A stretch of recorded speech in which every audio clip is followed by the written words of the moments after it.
This episode of To Make Sense was brought to you by the following sponsors. 펩시만 다 펩시만? 펩시만じゃない? 펩시만だろ? NO! 絶対ペプシマンだ! NO!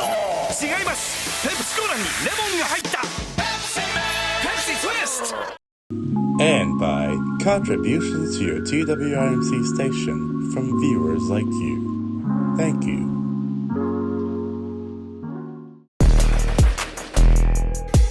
Yeah. Hey yo, what's up everybody? Welcome back to another episode of To Make Sense. We are back once again with another episode for y'all. We've been gone for a little bit. I am aware of that. I'm sure Steven is also aware of the absence. What? We've been gone? You know, what happened? No. Yes, I am also aware of that. Yeah, and there's one reason. Exams. I am currently done with my side of the exams, but Steven, he is still in the process of exam taking. Fun fact about that, my exams haven't even started yet. There's the story with my college is our classes actually ended this week on Wednesday. Like just in the middle of the week, Wednesday was the last official day of classes. So Thursday, which is yesterday, and today, Friday, the day that we're recording this, I don't have literally like any classes at all. And then our finals don't start until next week. So there's just like a random 5-day gap between the finals, or between the end of classes and when finals start. So yeah, I guess Auburn really wants to like hold y'all to the campus as long as possible. Yes, they like, want to prolong our suffering. As for JSU, the last day of class was like a Tuesday, and then the following days, like Wednesday, Thursday, Friday, and then going over to Monday, Tuesday, that was the exam period. So we didn't really have any like dedicated like bye week of like nothingness. We just went from last day of class to just. I mean, ours isn't even like an entire bye week. It's just like half a week where we just sit around and do nothing. Or I guess. Well, you get the. I guess most people would be expected to study, but who does that? But this exam, like this way of it going, like I think on Tuesday, on like the technical last day, that's when I had one of my exams. So, or actually, hold on. Yeah, I don't think I. Now that I'm looking at my calendar, right now, looking at all the things I've written down. I don't think I ever actually used any of the exam days for a final exam. I think all the, like, I had, like, 2 exams, and they were both on, like, actual class days. And the rest were literally just final projects that I just had to turn in. Sounds about Canvas. Right. Yeah, I have 4 classes, yet I only have 2 exams, yeah. So... Yeah, and one of those projects, Canvas kind of screwed me with, but we're just not going to get into that.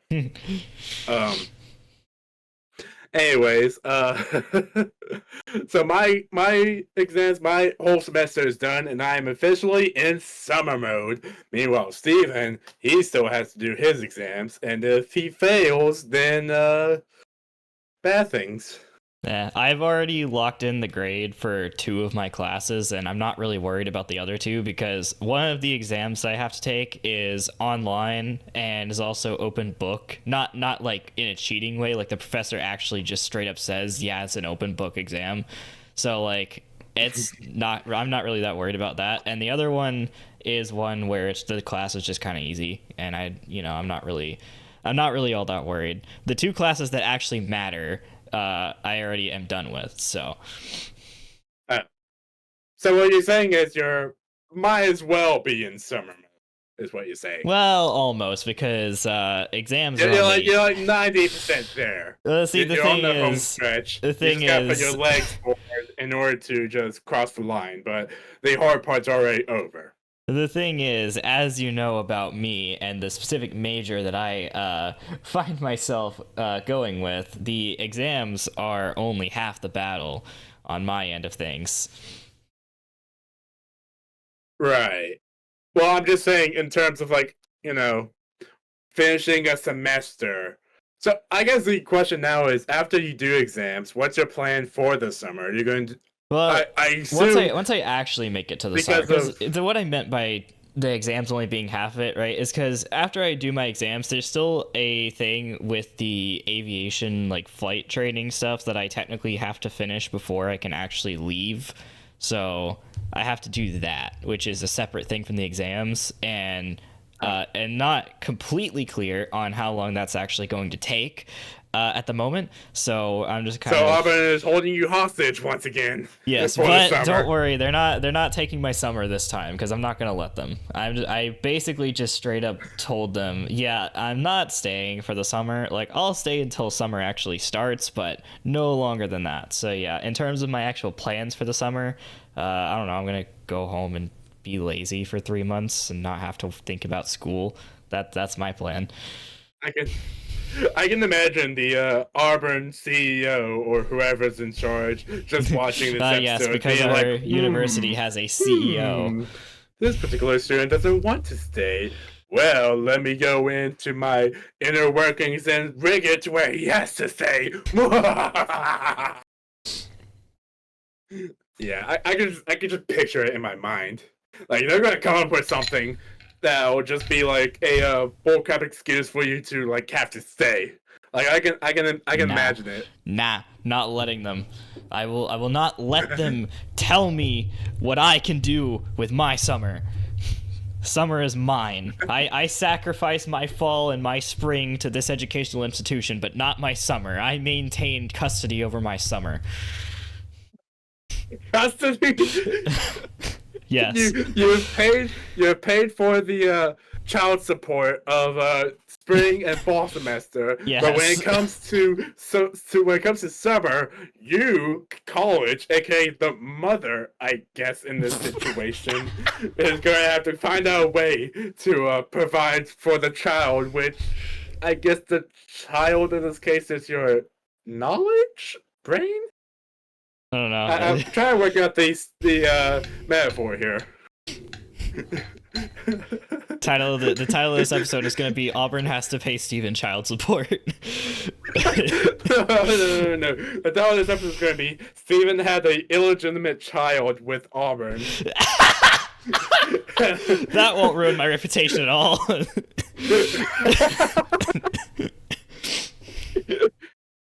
Okay.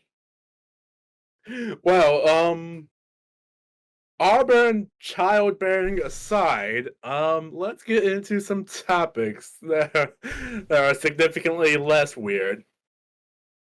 Alright, so, so as you can probably tell from behind me, and I also have a pillow to advertise this fact, I am a Falcons fan. And wow, really? if you remember, I would have never guessed. If you remember, yes, have your shocked expression. But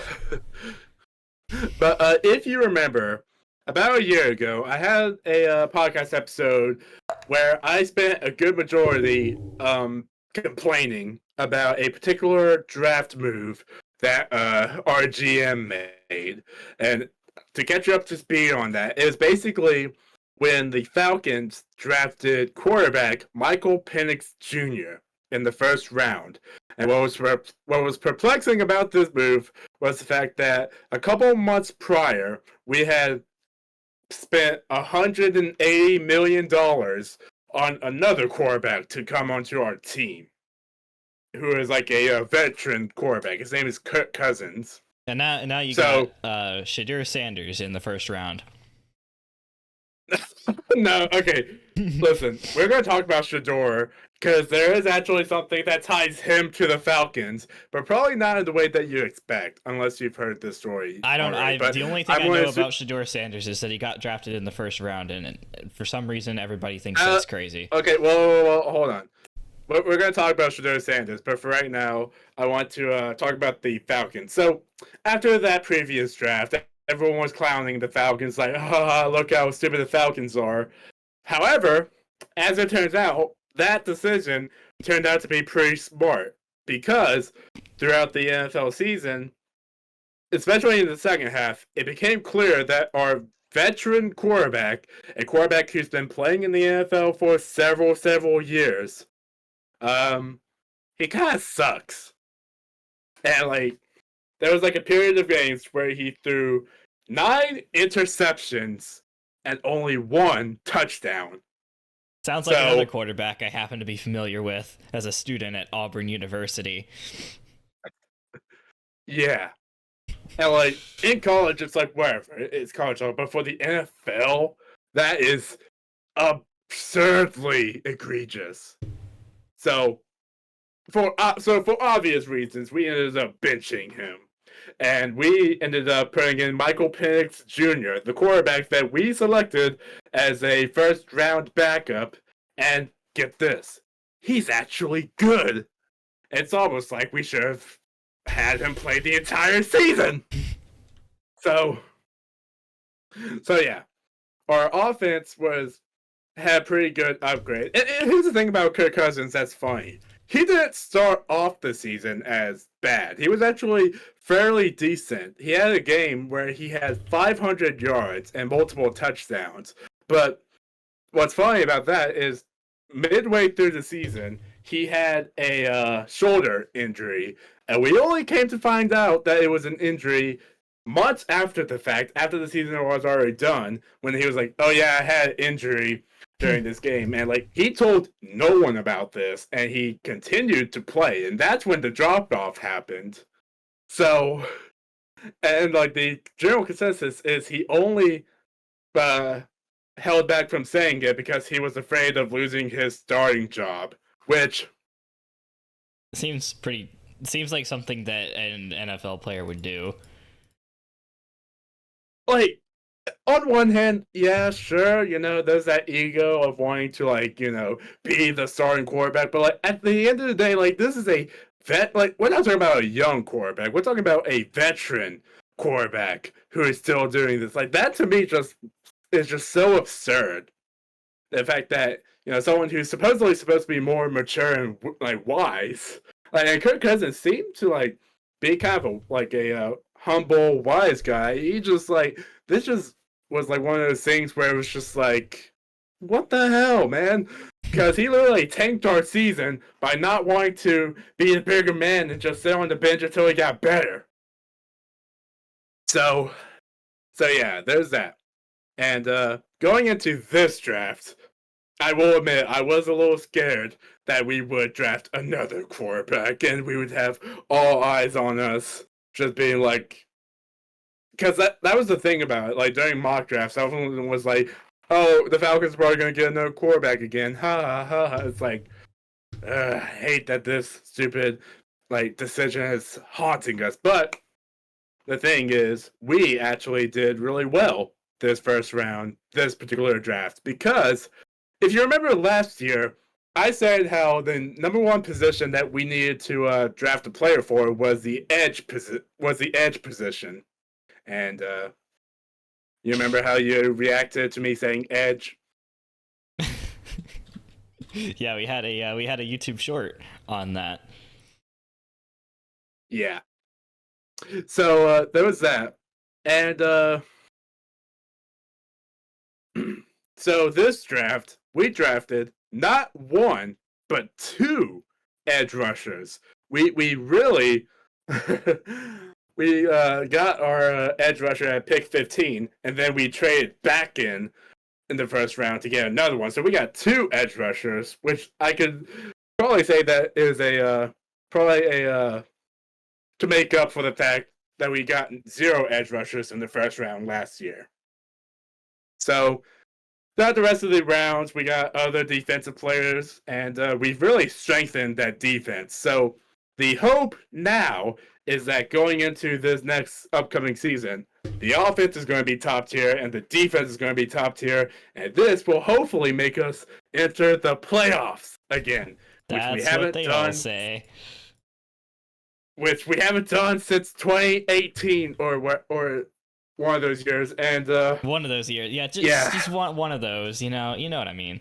I'm forgetting whether it was 2018 or because 2016 is when we went to the Super Bowl and we blew it, and 2017, I know that was the year we were still in the playoffs, and then after that, I think it was either after that or 2018 that we stopped making it to the playoffs. So it's been 7 or 8 years of a playoff drought that we've been experiencing.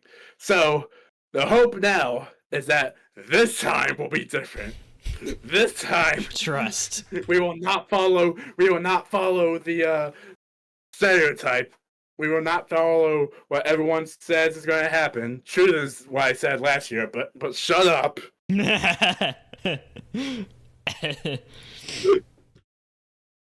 But yeah. So the other thing interesting about the draft is, let's talk about this Shedeur Sanders guy. So you've already mentioned his name, so I assume you've heard a little bit about him. Okay, so I'll give you an idea. To give you an idea of what I know about him, there are YouTube shorts that come up occasionally of people talking about the NFL, and apparently Shedeur Sanders is a guy, and people are like, I don't want to say upset because it's not really upset, but I guess like surprised that he got drafted in the first round. I don't know any context for it. Well, okay. All right. So first things first, let me clear up something. He was not drafted in the first round.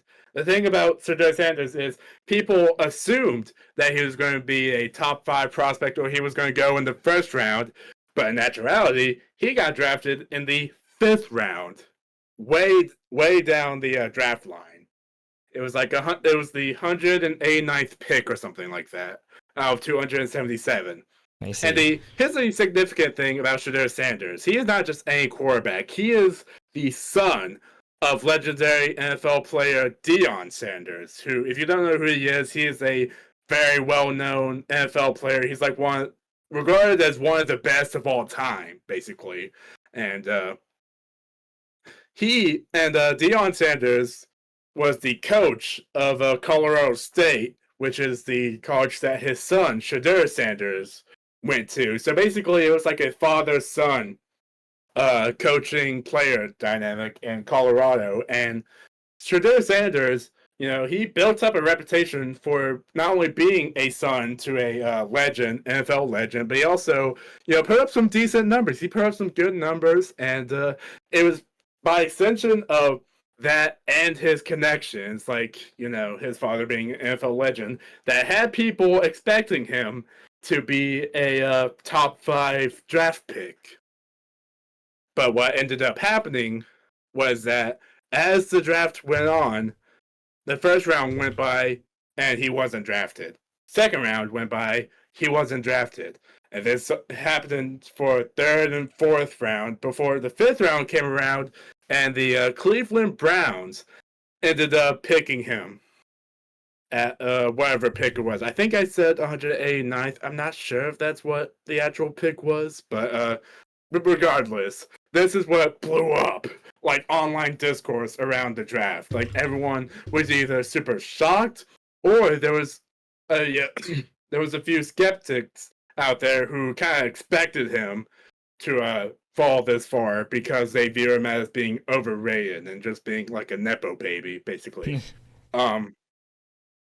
So there's that.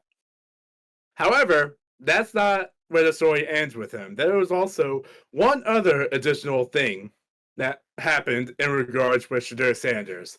In the 3rd round, I think it was either 3rd or 4th round, Shedeur Sanders ended up getting prank called.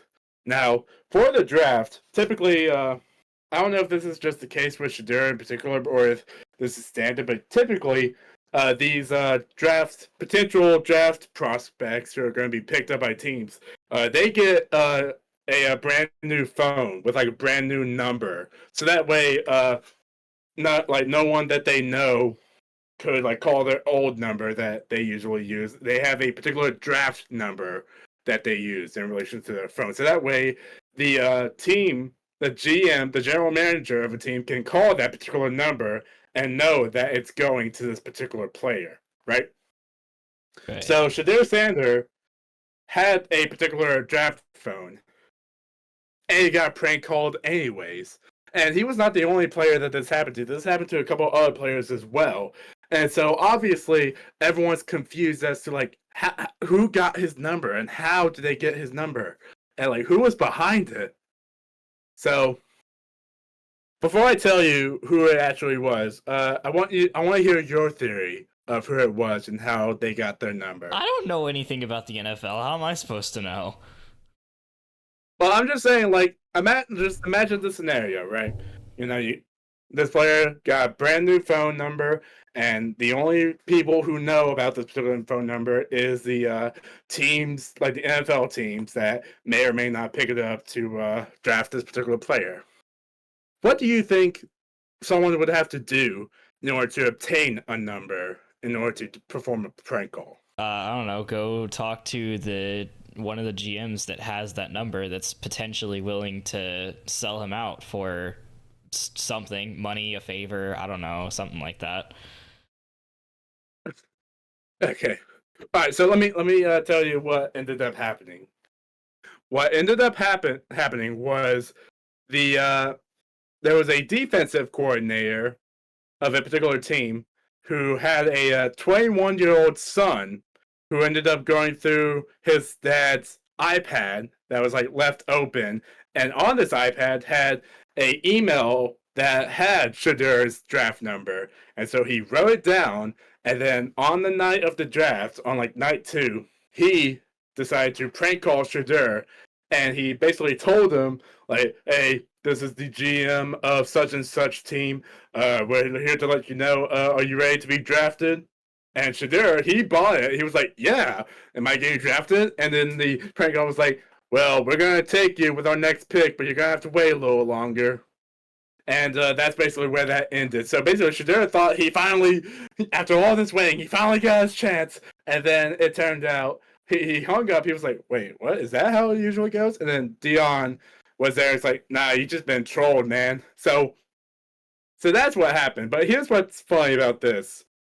Do you want to know which team, like the defensive coordinator's son, what team that defensive coordinator works for? Well, let's use our context clues and deductive reasoning from what you said earlier. And a wild guess, I'm gonna say it was the Falcons. Yep, it was the Falcons. We were responsible for that. We did it. We did it. So that's right. So a discussion that involved the Falcons finally having a good draft was just immediately swept away with this news breaking out. And suddenly all anyone wants to talk about is how the Falcons are the prank call team. We're the prank call team now, so Well, I mean, hey, even if it was somebody's 20-year-old son that did it, that's just how it goes, you know? and eventually this led to an investigation by the NFL, which led to a $350,000 fine for the team. So $250,000 were fined to the team itself, and then $100,000 was fined to the defensive coordinator, not the son, the actual defensive coordinator, who had nothing to do with this outside of the fact that his son got into his iPad and looked through and found a number and then prank called it. To be fair, I probably would blame it on the defensive coordinator for having his iPad be in a situation where his son was able to get into it, whether he'd like left it unlocked or just left it in a place that was accessible, or even just the fact that he had the draft number on there. Like, there were measures that he could have taken to make sure nobody could get to that. I would still probably say he takes at least some of the blame for it being able to happen. Yeah, there's debates out there about whether or not like the coordinators actually should be held accountable or whether it's like 100% the son's fault. But regardless, imagine if you did something and that action resulted in your dad being fined $100,000. How do you think he would respond? My dad would kill me. I wouldn't be here anymore. No more podcast. I would make a video just being like, "Hey guys, I regret to inform you that this podcast can no longer go because our good friend and co-podcast host Steven was brutally murdered by his father because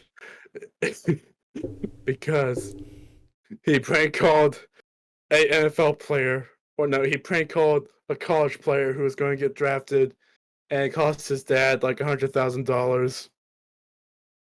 And you also got to realize, like, well, okay, let's be honest. You'd have a replacement for me like within a week. So like, Nah, I would wait at least a month. All right, give me a little credit.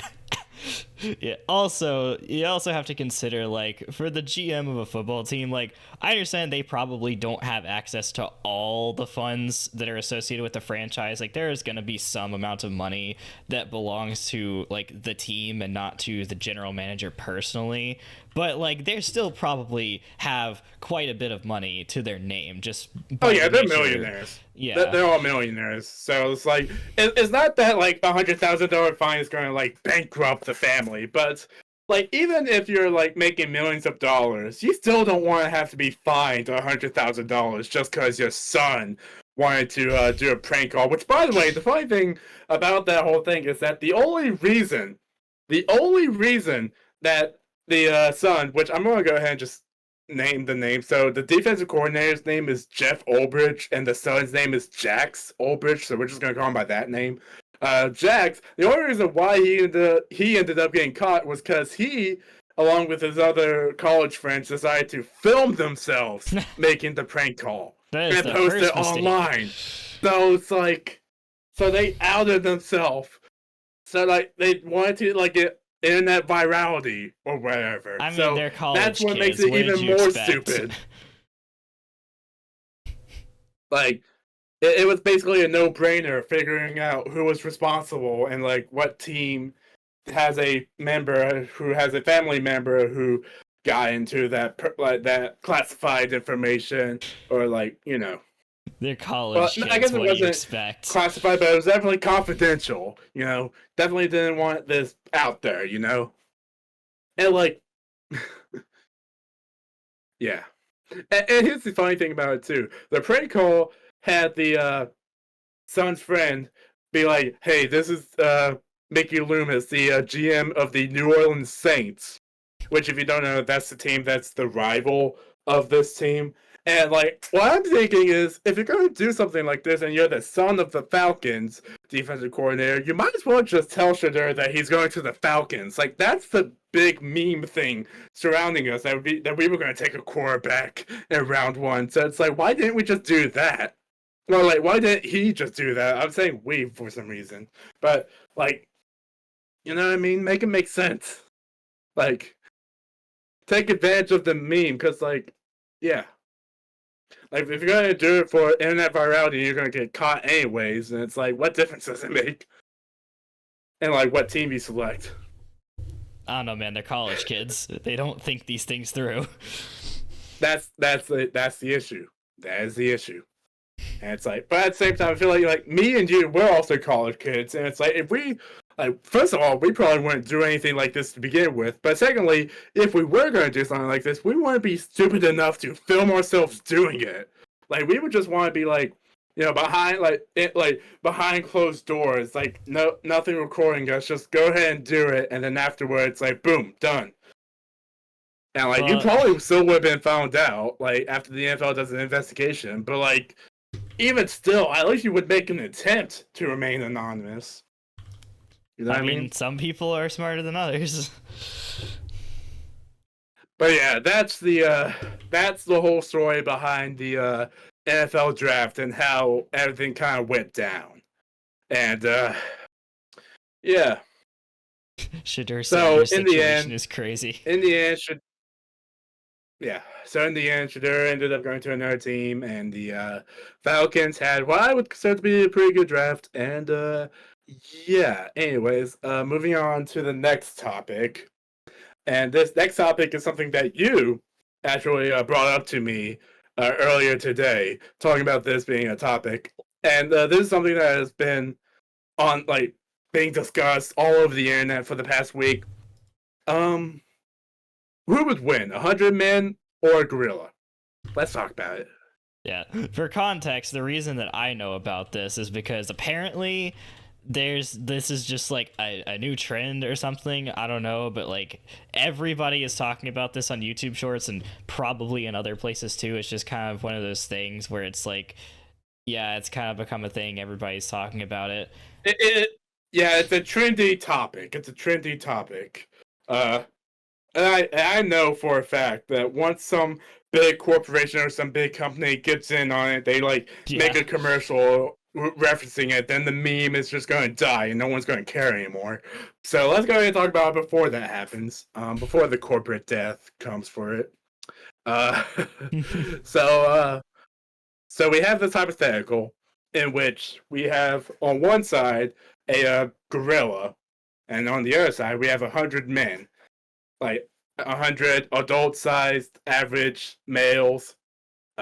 It's always men. I don't see anyone throwing women in there as well. Well, because men are the ones that would generally be like, and I'm not saying this to be like sexist or downplay women or anything, but like traditionally, men would be the ones that you would see kind of getting their hands dirty and like, you know, brawling a gorilla. Yeah, they're the more like in this. Yeah. But anyways, assuming that they're all men and they're all adult men, like at adult strength and everything.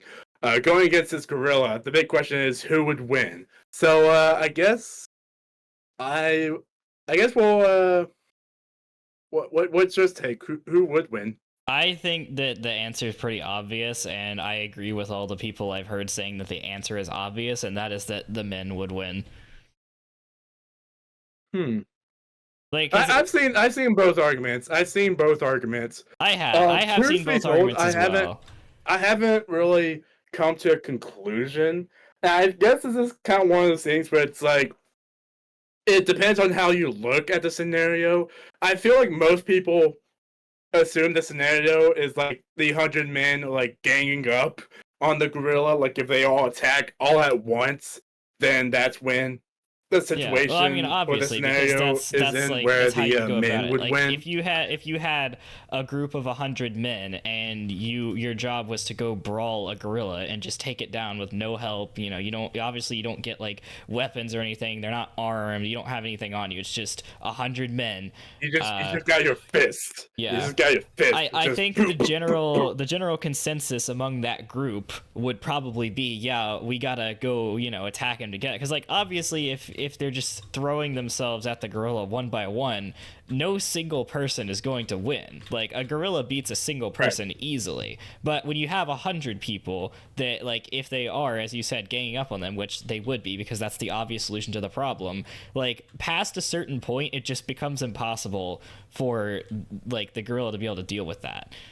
And I think that the people like be on this side of the question saying like the men will win make a pretty good point in saying like they're not gonna win without casualties. Like some of the men are gonna like be injured, probably die. Yeah. Like you're gonna lose some men, but the point isn't to win. Like the condition doesn't say like who would win, the gorilla or 100 men with all the men being alive. Like there's no criteria that says all the men have to survive, right? The criteria is just that the men have to win, and since there's only one gorilla, the men are victorious as long as the gorilla is dead and at least one man is not.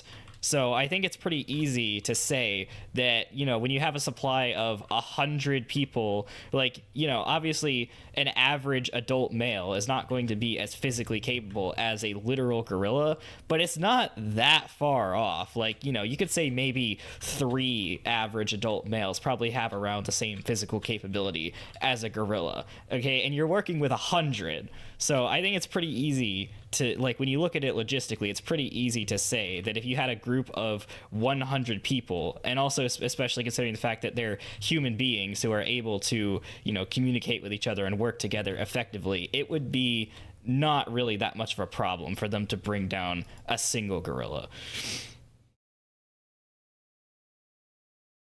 I'm going to offer a counterpoint. So obviously, if the men all were to coordinate well with each other in order to, like, attack and like basically dogpile the gorilla in order to like provide the most amount of attack damage on it, then yes, that would work. But here's the thing: let's say we just got 100 men and they were simply given the objective to like take down the gorilla. How, like realistically speaking, how well coordinated would they actually be?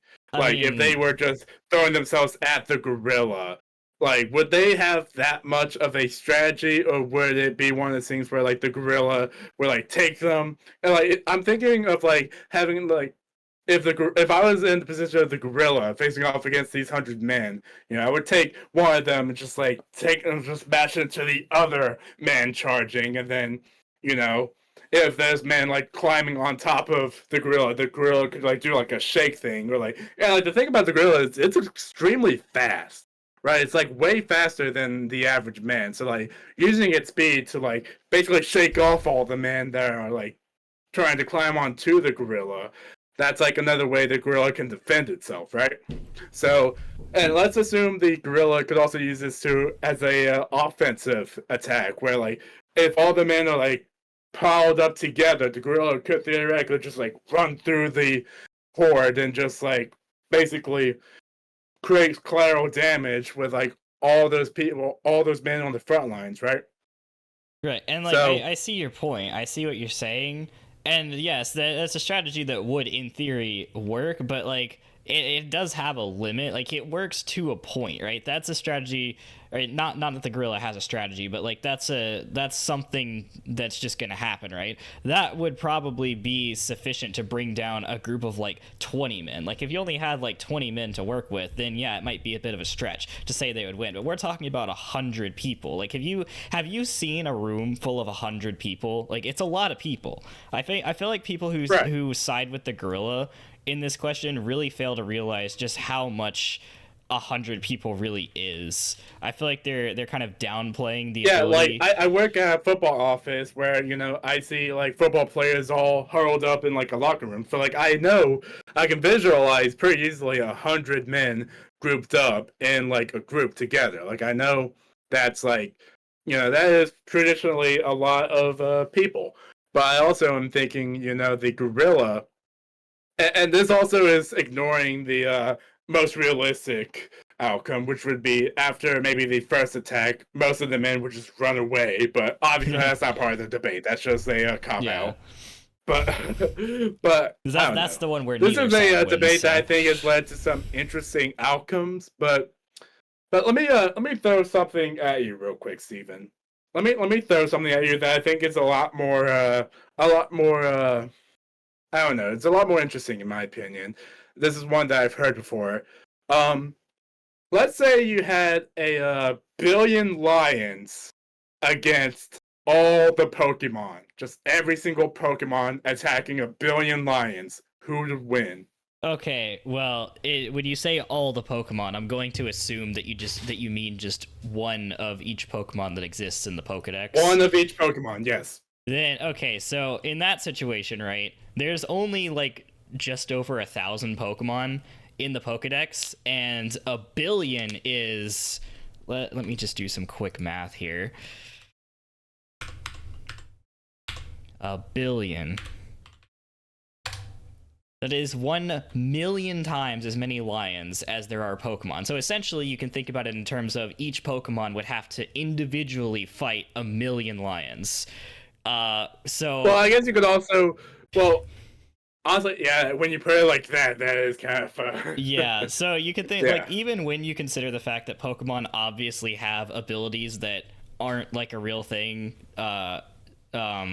like they have the ability to like use elements and attacks and stuff that, you know, maybe you could say that like there are some attacks that could be used that could do like a lot of damage. But when you have 1 million lions per Pokemon, and you also have to consider, like, if we like think of this in terms of the canon of like Pokemon canon, the Pokemon like can only use their abilities a certain number of times before they run out of like the ability points that you need to use them, and then they just can't use that ability anymore. So like, yeah, you could make the argument that the Pokemon have the advantage with their attacks, but how many lions are they going to be able to take down before they just stop being able to use attacks? And how well is a Pokemon going to be able to stand up to physical attacks from a lion, right? And, you know, you could probably also say that it depends on level or something like that, but that just gets a little too technical. I think that it's pretty clear that the lions are going to win just by sheer numbers, just because of the fact that each individual Pokemon is essentially fighting a million lions. There's a million lions per one Pokemon, and not all Pokemon are created equal, but I just think by the scale of the numbers difference between the two sides just makes it a clear win for the lions. Okay. That was just a hypothetical that I remember hearing some people debate before, and that's what like made me this whole 100-man versus gorilla thing really made me remember. Let me throw one more at you. And then we'll probably move on to another topic. How long have we been going, by the way? Just check real quick. 40 minutes. 4 minutes. All right. So here's the final one. Let's say it's you versus 10 small children with knives. Like they're small children, they're like 5 or something, but they have knives. And I'm unarmed. Who would win? You or they? I'm unarmed. Yeah, unarmed. You just have your hands and you have shoes, so theoretically you could just drop kick every single one of them. But yeah, what do you think? The children win every time. Like, even if it's me, even if I'm saying like myself against the 10 children, I can say like with certainty the children win that, just by virtue of the fact that they have knives. If not for the knives, I could take on 10 children pretty easily. Like, and I mean, even if they're not small children, it's just like 10 is a lot. 10 is like getting up there in like, you know, the amount you have to fight. And, you know, children are fast, but they're not very strong. I mean, I can lift a child pretty easily. I could probably handle like 3 or 4 of them being on me and like not bringing me down. But like when you give them knives, it becomes a completely different story, because you're not going like I could fight off one child with a knife easily. I could maybe fight off like 2 or 3 children with a knife. If I can provide 10 children with knives. I can provide a counterpoint. Again, like, you know, these children, they have knives, but at the end of the day, you know, they're like small knives, because like they can't actually lift a like real large size knife, so it's like a small knife. I mean, and theoretically, like a kitchen knife or something. If I was in this scenario, what I think I would do is I would simply, like, you know, use speed to my advantage, because again, these kids, they may be fast, but they're not as fast as an adult. Even someone like me could probably outrun them. Just because I have larger legs, and you know, and what I would do is I would, you know, run around, and once I can grab a hold of one of them, I would basically use them as like a human meat shield to like run through the others. I grab them by the arm that's holding the knife, and grab them by the leg, and I just like swing at the other children so that they're stabbing the kid and not me. And then by the end, I just. And that's how I would defeat them. With only 10 that you're fighting against, that would probably work. I mean, like, because you can lift a child like pretty easily. Like that's not a hard thing to do. And like realistically, if you could like spread them out, because like we talk about 100 men versus gorilla, they're probably gonna be able to formulate a strategy, right? In this situation, we're talking about like kids. Kids are not going to strategize. Their brains just they're not going to. They're not, like, it doesn't matter how smart they are. I'm not calling kids dumb or anything, but they're kids. They're just not going to.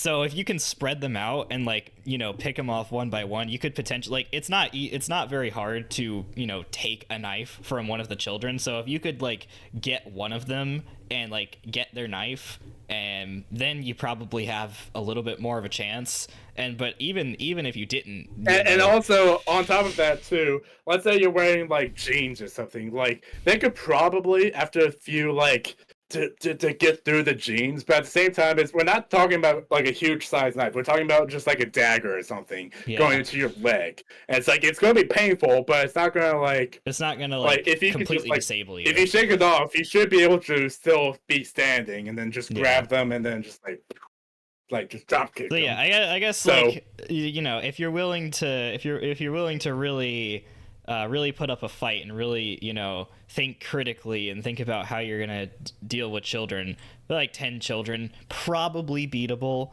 I still don't think I would be able to beat 10 children just because I don't think that I would be able to. I think that the children would probably be enough for me. But that's just me. I think there are plenty of people out there who could easily beat 10 children, even if they had knives. Like Mike Tyson could definitely. Oh, yeah. Mike Tyson in his prime could definitely take on probably 50 children with knives. Yeah, he would probably. just like. Or no, you take like a quarterback, well, not quarterback, but like an offensive lineman. And he would just like, if he had like the football gear on, he could probably like, tackle through all the children. I mean, hey, if he has the football gear on, the knives are basically useless at that point. Yeah. Yeah. So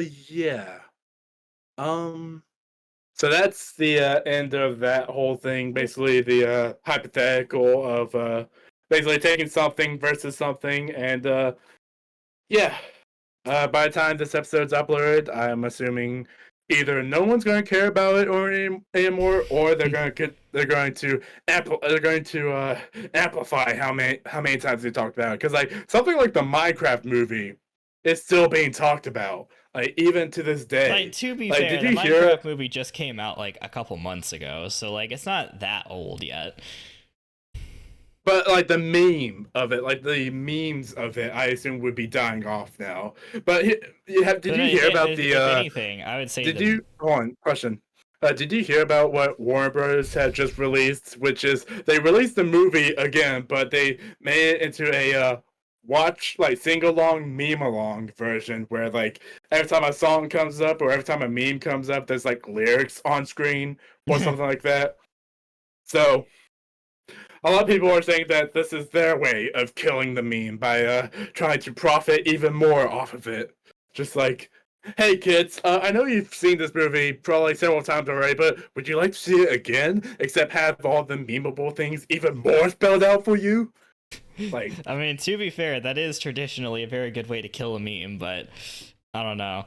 Yeah. The sheer amount of memes that this movie has given birth to. Like it's basically the new flavor of brain rot. Yeah. All right, so last topic. I want to talk about something that I find to be the concept of this existing, and like this something that's being like a call to action or something like along those lines. This is something that I find to be hilarious, but I'm gonna tell you about it. So there's a law firm out there that is offering to represent anyone who has gone through video game addiction. Basically, what they're saying is if you are a victim of video game addiction, you may be liable for financial compensation due to the fact that all these video game companies, get this, they make their games addicting. Okay. So you can sue them and you can earn money because, like, let's say you're addicted to Fortnite. You can sue Fortnite for making you addicted to Fortnite. That's crazy. That's crazy. Okay. So this whole thing is a video game addiction lawsuit, is what this law firm is trying to basically offer. So I want to be very clear. I say this as someone who myself plays a lot of video games. I play a very large amount of video games. It is basically my entire hobby. So that's that. I say that from that point of view, right? I really don't like it when people talk about video game addiction on the same level as being addicted to something like alcohol or drugs, right? Because even though it is true that some people do have mental issues with video games, that is just that. It's like a mental thing. It's because of like the way that they're interacting with them, or just the fact that they have some underlying condition that, you know, impedes their ability to process things or something like that. Like, the reason that alcohol and drugs are addicting is because of the fact that they have actual chemicals in them that like go into your body and cause your body to release certain other chemicals in your brain that like when you that gives you that nice feel. It gives you a good feeling, and once it wears off, you're like, "Ooh, that was a good feeling. I need more of it." And I guess the argument here is that video games work in a way that like is not like chemicals, but more like here's the thing. Basically, like mental processes going in that like makes your brain feel good by like getting you that excitement of like video games and like all the bright colors and stuff. And then once it's gone, you're like, I need more of it. But I feel like you said, yeah, it's not exactly the same. Here's the difference. The difference and why I don't like people comparing the two is because alcohol, drugs, medications, other things that people like actually get addicted to, because of the way that they interact with the body, like once you have like undergone the effects of them and you stop consuming them and stop having those effects, the withdrawal symptoms that people experience from going through withdrawal from these substances are very real, and they are caused by chemical processes in the body that give you those symptoms that are not something that you can control at all. I mean, like you can control them by just not getting addicted, but the point being that once you have taken substances, once you've consumed them and you have undergone the effects, the withdrawal that you can experience from them is resultant from actual chemical processes in the body that causes things to happen to your body that are not under your control. Video games don't do that because everything that makes video games addicting is entirely mental. You could probably call it psychological, but you're not ever going to experience any kind of withdrawal from video games. I mean, I'm sure people probably feel like they do, but it is quite literally, not to sound cliche, but it is quite literally all in your head, because any kind of symptoms that you would experience from that are completely psychological. They are things that you can in fact control by just not thinking about it, or things like that.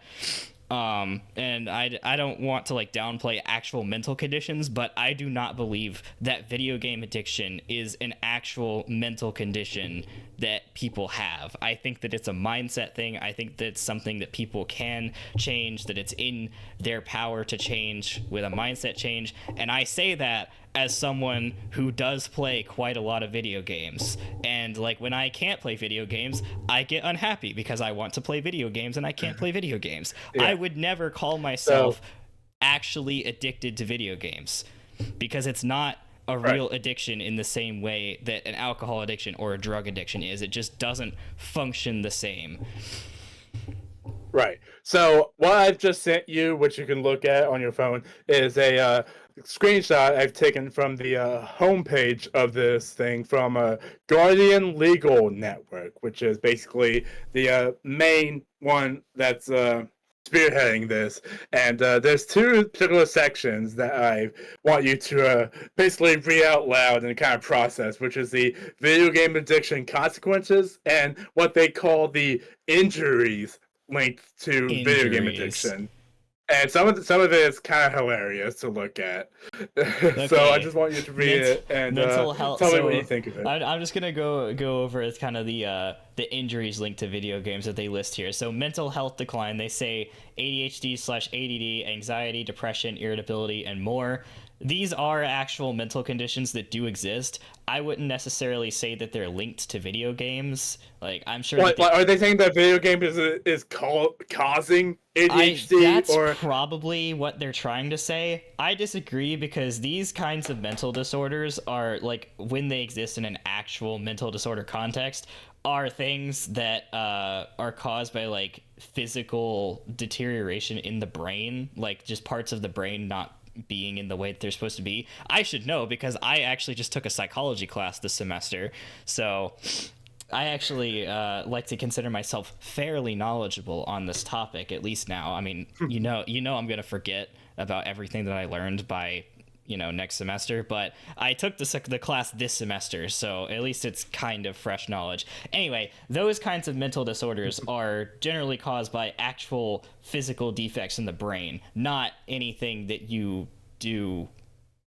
like playing video games. Playing video games is not going to cause you to have ADHD, not going to cause you to have anxiety in a capacity that, like, I mean, being anxious like just in general as a feeling is like normal. That's just something that happens, and video games could cause that, but video games are not going to cause anxiety in a capacity that's like is linked saying, to an actual mental disorder. that's like saying that losing to a video game and then getting angry at it, which is kind of what they also list. If you look at the right, they list that as like experiences of aggression. You know, like this is something that you can sue them for. That you can sue them for making you angry. Basically, you're saying that you can sue the maker of a video game company for your inability to control your emotions. That is what that says. So basically, they list it in the withdrawal symptoms of experiences of aggression, gamer's rage, or withdrawal from life activities, which is also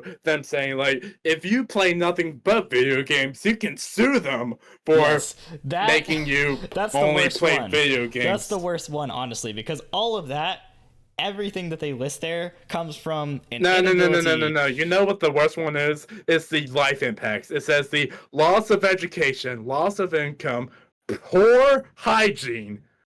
They're saying that if you play a game and you smell bad, you can sue the game company for making you not take a shower. Basically, the general consensus of this is if you are allowing video games to take over your life to this degree, to such a degree that it's causing all of these injuries, as they call them, that's on you. Yeah, they still call it injuries. Like that is not something that you can blame the video game developers for. That is a you problem. Like that is something that you need to like examine yourself for, right? That's not that video games just don't these kinds of things.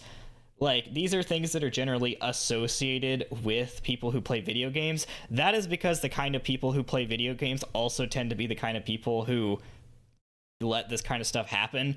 It's not the video game's fault. It's the fault of the people who play the video games. Video games themselves have nothing to do with it. I'm still laughing at the idea of calling poor hygiene a injury. Like I'm imagining, let's say I'm talking to a formal football player, and they're like, "What kind of injuries have you had?" And they're like, "Oh yeah, I got an injury playing football. I tore my ACL and ruined my football career. What about you? Have you been injured before?" I'm like, "Yes, I actually have been injured before." I was stinky one day. I didn't take a shower, and because of that, I had poor hygiene. So yeah, I think both of us have experienced injury before. Yeah. This is just sad to look at. I love how we've gone from like we've done like this complete 180 shift in society from like kind of older generations just like kind of looking down on video games and people who play them, you know, like the kind of people who just say like we didn't have video games, like all these people who play video games, like they're rotting our brains and stuff, like people shouldn't be playing them, stuff like that. And we've done like this complete 180 shift to like talking about video games as like a mental illness. Like, you know, people are... Well, I guess you could look at it as still talking down on video games. Okay, I guess and you saying could, that they're doing like brain rot, but now it's like, but instead look of at trying this, to, you can literally sue them now.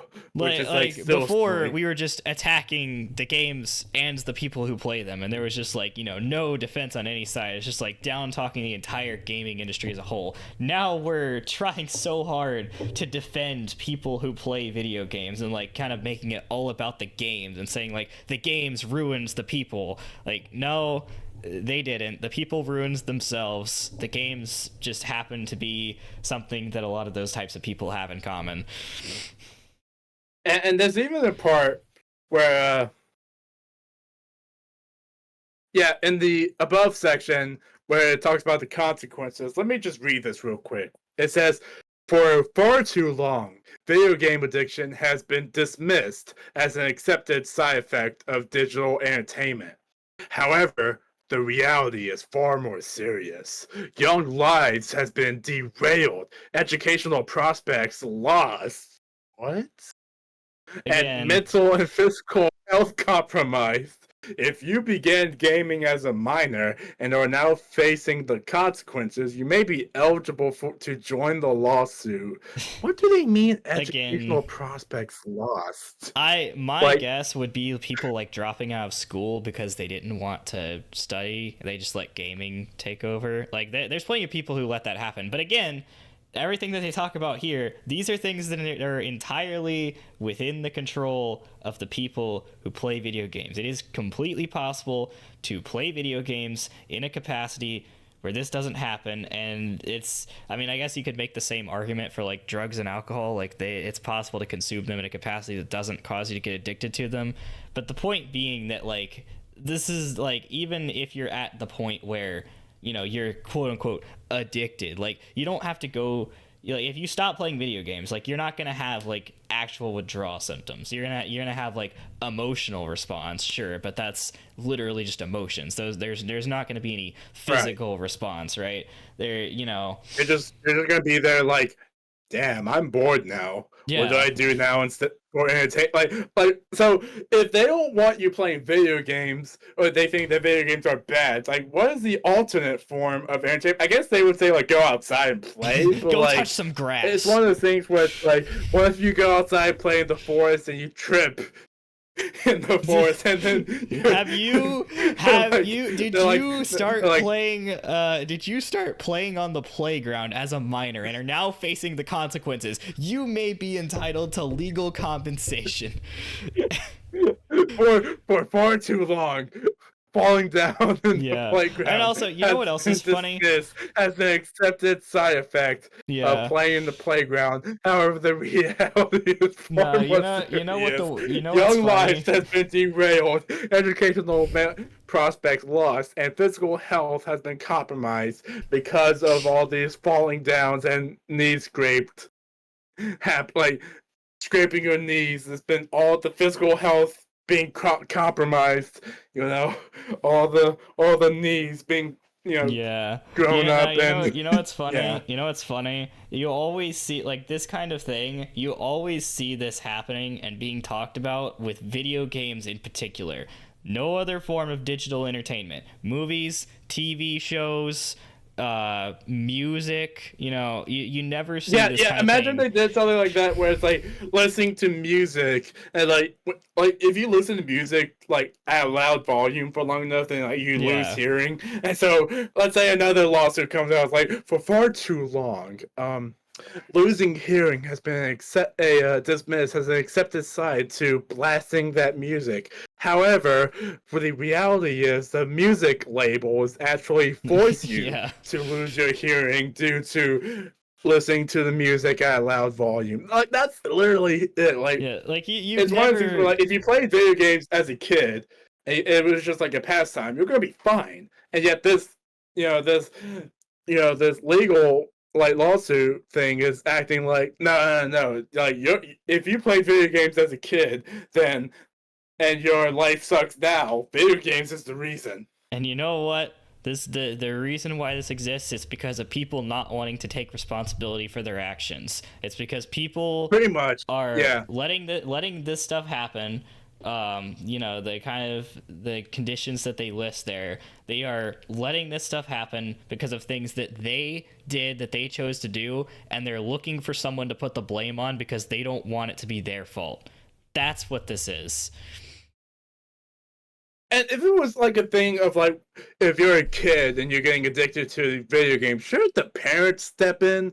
They should, and they don't, and that's the problem. Yeah. So it's like, why aren't the parents being held liable? Because we live in a society. We live in society. You know what? We do live in society. The same society where a man could be fined $100,000 for something his kid did, and like Which, ironically, is actually a good example of making the parents accountable for their kids' actions. It is one of those, but at the same time, it's one of those things where it's like the son, like we're kind of coming back to this topic. The son Yeah. is 21, Yeah, which that's fair. some may argue is too young of an To be age, but at the fair. same time, 21, no matter if you're a college student, that's still old enough to know right from wrong. Yeah. So, like, shouldn't the son be charged, or not charged, but like, shouldn't he be fined? Yeah, And I mean, not to be fair, like there's a time, like there's an age where like kids just don't know any better, and parents like have to take responsibility for their kids, right? And then there comes an age where kids just have to start being responsible for their own actions because they're just like old enough to know 21. what You're they're not a doing. kid anymore. You're an adult. You're Yeah. old enough to like buy alcohol. So it's like it's silly to say that he's like the kid, like the defensive coordinator's kid is like a kid. Like he's 21. Like if he was like 14, then okay, yeah, that would be a lot more acceptable to like put blame on the coordinator, I guess. But like the fact that the son is 21 years old, I feel like, you know, I did say earlier that I think the coordinator takes at least some of the blame for it, but I don't think that's because of like him taking responsibility for what his kid did. I said he takes the blame because of like, you know, allowing it to happen. Like, oh, he left his iPad out, he left it unlocked, he left the number on there, right? Like that's just because of like his, you know, not taking preventative measures so that like it didn't have to be his kid, right? It could have been some other random guy who got access to his iPad and did that. The implication here is that this was at his house, right? So it's not like someone would have like broken in and like gotten his iPad, right? But I'm just This saying, is, like under different and I also circumstances- imagine this was like during a thing where it's like his son was home for like coming back home from college, and like, you know, it was just a regular day, and like it was just him, his son, and maybe like his wife or something. Maybe there's other kids there too. And it's just a regular day, you know. You got your work stuff going on. Maybe you're going to go take a pee break or something, and then your kid comes in like, and then takes which is like to be 100% clear. It's not entirely clear what the circumstances were. Yeah. Like around it, we just know that the son got into the dad's iPad, which was left I'm just open. saying, like under that's to be left to. It's kind of one of the things that's kind of left to interpretation. Yeah, I'm just saying, like So, in the nature of what happened, right? Like it didn't necessarily have to be his kid, right? It's not specifically something that only happened because it was his kid. Like there would be a situation. I mean, it wasn't like there was any other options for like anyone else to, like take the iPad. I'm saying there was like people over at the house. I imagine I'm the saying, iPad like, would be left out. there are circumstances where the same thing could have happened with someone else. Like if he wasn't at his house, right? It's possible that someone else, like someone at work, could have done But it wasn't. The reality I'm is just it was saying just it at could have his been. house. I'm Where just saying only it his could have family been. was there. If it was somewhere else, then okay, yeah, definitely, it would be Yeah. a lot more I'm saying- acceptable to imagine I'm that saying it'd be that, his like- responsibility. Like, let's say he just left his iPad open at like a coffee shop or something. Then yes, I would 100% agree. But what happened was, you know, his son got But into his iPad at his house. and That's that where everything happened. So the question is, did example- the defensive coordinator really have any control over like preventing that? Because like he didn't feel use like the he iPad did. for other reasons, and like it's not like he told his son to go ahead and do this thing. The son just acted just like Right. on his own I'm accord saying, to do what to do I'm the saying, thing. the argument that I'm making, right? The argument that I am making is that yes, under the circumstances, like it being at his house, right? There wasn't really any other option for it to be anyone but his son, right? I'm saying his son wasn't acting in a way like that different from any other person would act. Like he's a 21-year-old guy. He's a full-grown adult. Like yes, it was at their house. So obviously, yes, it was a member of his family that did it. I'm saying like, you know, finding an iPad that was left open that had some college player's draft number on it and thinking, oh, it would be funny to prank call this guy and make him think that he's been drafted when he actually hasn't. That's not a like idea that would be had specific to just his son. I'm saying that like I'm defending your argument that it's not a matter of like him taking responsibility for his kid's actions, because I mean his kid wasn't really doing anything different from what somebody else would have done, right? It's not a matter of he has to be responsible for it because, you know, he let his 5-year-old kid get into his iPad or something. Like if it was like that, then obviously he would be taking responsibility to it by virtue of being his dad, right? I'm saying it's not necessarily that because of the circumstances. Like I think he does take some level of responsibility, not because the person who did it happens to be his kid. But I'm just bringing up the idea of like, what else was he supposed to do? Like, he's his kid. Like, he's his father. He knows his kid, right? Like, did he know his kid was the type to be very mischievous, or did he know? How many fathers actually know their 21-year-old kids? What? So what now? How many parents actually know their 21-year-old kids that well? I'm just saying, like, knowing his kid, like, watching their kid grow up to who they are now, like, did he know his kid to be very mischievous, even leading up to him being 21, or did he think his kid was a good kid and would never do anything like this and never even considered it to be a possibility? And I guess that's the question I'm proposing, which is kind of getting to more personal things. And at the end of the day, what's done is done. You know, the fine is, you know, has been placed. Yeah, I don't know. I mean, the original argument. Not really that necessary to get deeper into this, and I'm not even sure. I'm not even sure how we got back into talking about this when we were talking about the game lawsuit. Parents taking responsibility for what their kids do, but right. We were talking about that in terms of like young kids, not 21-year-old kids. Right. So overall, yeah. Pointless argument. I'm pretty sure we're agreeing anyway. So, I mean, I think I am on the sense that the defensive coordinator shouldn't have been fined. Like, I'm not sure. Like, obviously, you want some punishment or like some repercussions so that something like this isn't just like pushed off, like just like dismissed. So like, idly, like, whatever. Like, you obviously want some repercussions, but it's just a little. Let's be at the end of the day, you know, here. Like I said before, these defensive coordinators, they're millionaires. That fine can be paid easily. It's just a matter of like. Let's be completely honest with ourselves here. Probably one of the main reasons that they find him and not the kid is because they know that he has the money and they just want the money. Like, that is also true. That's probably. But I feel like Jeff Ulbridge is the defense coordinator. He's going to definitely make his son work and pay off like at least some of it. At least some of it. You know what I mean? He's going to make his son work. He's going to make his son get a summer job for sure.